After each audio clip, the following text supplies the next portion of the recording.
Community Viewpoint with Maria Hurst.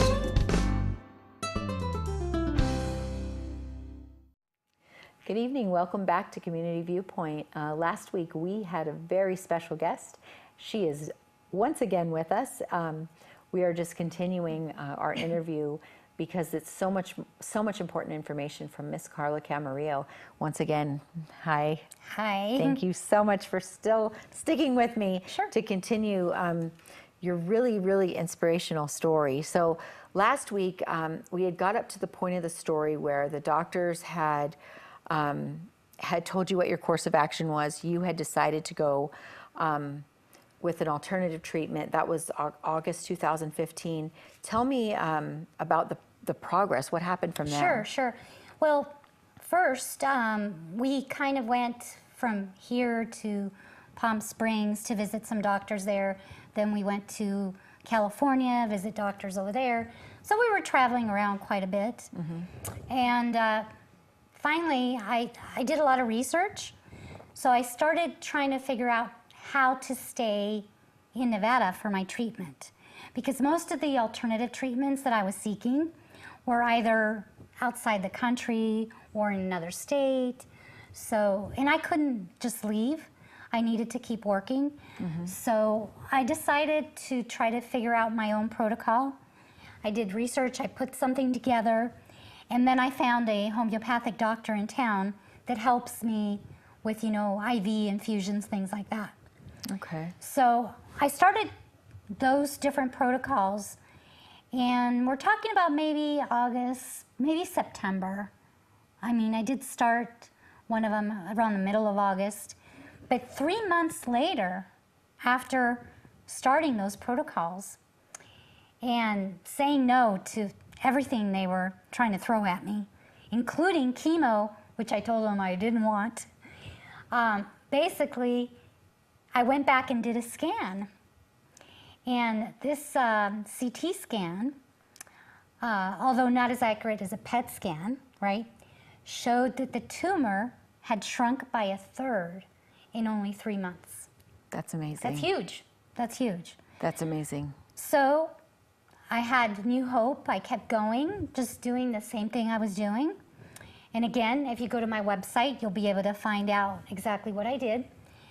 And then 6 months after that, or actually 6 months after I was diagnosed, Okay. I did a PET scan. PET scans have a lot of radiation, so I only want to do them maybe, say, once a year or so. Right. And that particular scan showed that my tumor had shrunk in half, and all the other lesions and all the other lymph nodes that had cancer in them were completely clear. Gone. The doctors were very, very amazed, and I explained to them, well, I decided to do my own thing, and it's working, right? And they're like, yep, it's working, so just keep doing what you're doing. So we went from stage 4 breast cancer that had metastasized into your lymph nodes and your my lung, left lung, right? to with a 2% chance of survival with aggressive chemo. And now 6 months later, half the size, the tumor's half the size, lymph node cancer is completely gone. Right. So what's the next step after that? I mean, because this is already a miracle story. So, and there's more. So how did it go from there? You have to just keep going. Of course, at that point, I did an interview with a friend of mine, Chris Wark, who also beat cancer completely naturally, juicing and plant-based diet mostly. And it went crazy on the internet, so I started getting people sending me messages, and that's when I created the website, because I couldn't keep track of all the people that were trying to get a hold of me. Right. So if you're, rather than like having to tell the story and it overwhelming you, the blogging about it, you were able to reach many more people. Right.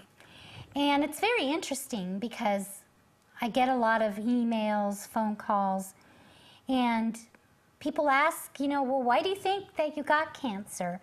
And it's different for everyone, but I think that by the time they find your cancer, you've probably had it for 8 to 10 years. Okay. And because the cells, they're forming, they start early. Especially with me with stage 4, I would have had it 8 to 10 years back. And I did go through a lot of very stressful times in my life through a house that had toxic mold in it. And we were very, very sick. The whole family was very sick, and we almost died from that. And that was part of the beginning of the problem. Stress, toxins, it's like a perfect storm. Genetics sometimes, you know, that all of a sudden just makes, it's like the straw that broke the camel's back. Right. Right?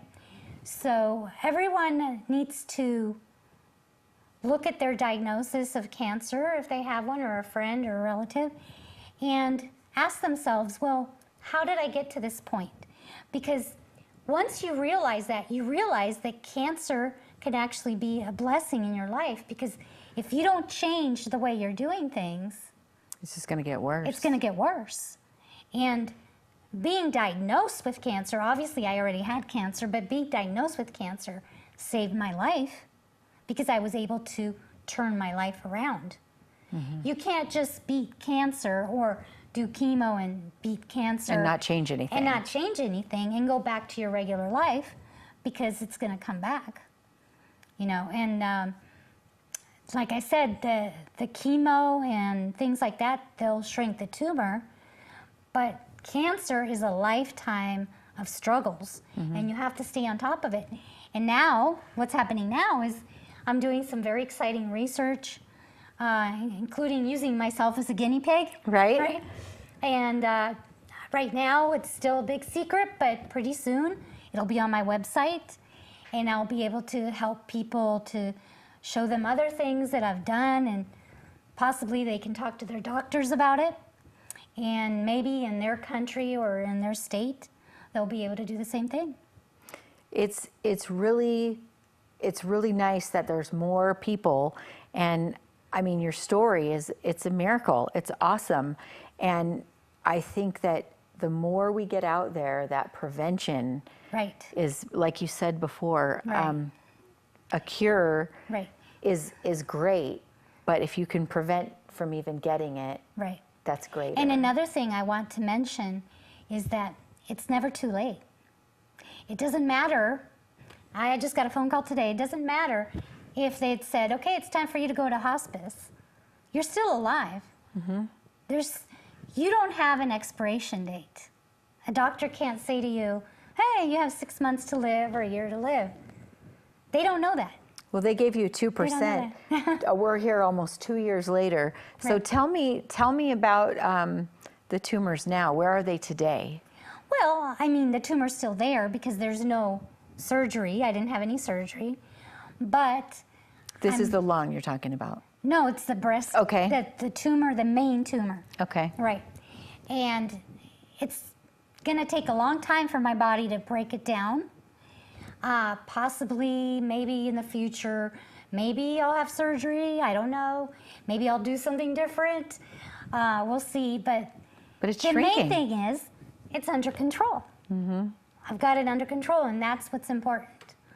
And it continued to shrink, and so now it's something that they might see in a screening mammogram, like a tiny. Well, but I want people to know that just because I have a tumor that tells me, okay, you had cancer, it's still there, you just have to be careful, because there's people out there that had surgery and had even like a double mastectomy or whatever, and they're like, okay, I'm all good now.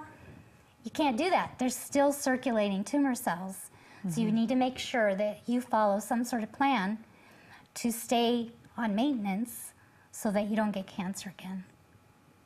And it's just staying on the path. I mean, that's like staying on this healthy, changing the habits that brought you there to the first place. But you also have to be very positive, and you have to get rid of your stress. Whatever type of stress caused your cancer, you have to find a way to get rid of it.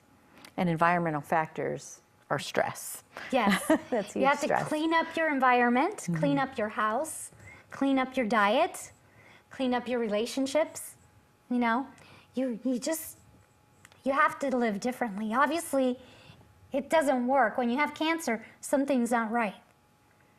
And you just have to figure out what it is and fix it. I love it.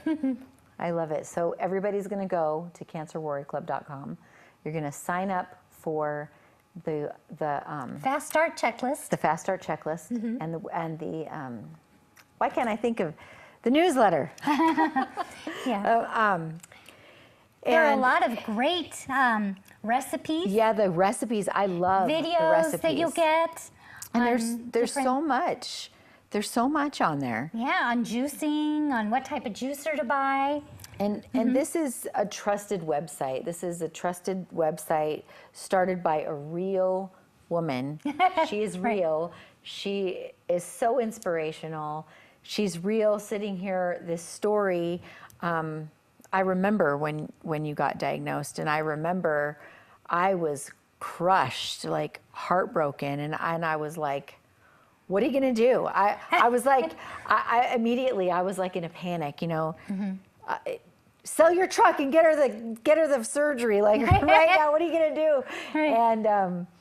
And it's just amazing. Like Right. I'm privileged to be able to sit here with Oh, you. thank you. I appreciate it. And hear this, and I know that this is going to help people. It's I know helping it many, is. many people just to have the right frame of mind, right mindset, and to know what to ask your doctors, you know, and how to do your own, I guess, conjunctive And find what works, you know. like care what- with whatever you're doing with your doctor. I don't know, as a partnership. Right. And to work and together. The medical field is going in that direction. I mean, they're moving more towards prevention. I know doctors. There's a new thing. Doctors want to have PC, they call it, and it's patient-centered. So, and a doctor isn't going to be upset if you become healthier. They're gonna welcome that, because that's a reflection on them too, supporting you. So talk to your doctor, right? I mean, just talk to them. Well, what you have to realize is that it's your body, it's your health. You have to take control of your own health. So you have to ask questions. You can't let the doctor decide everything. Yeah. You have to be involved. Yeah, you have And you to have take, to do research. You can't just be a bystander. right. You have to take charge of your own. And cancerwarriorclub.com, that's where you can start. Community Viewpoint with Maria Hurst.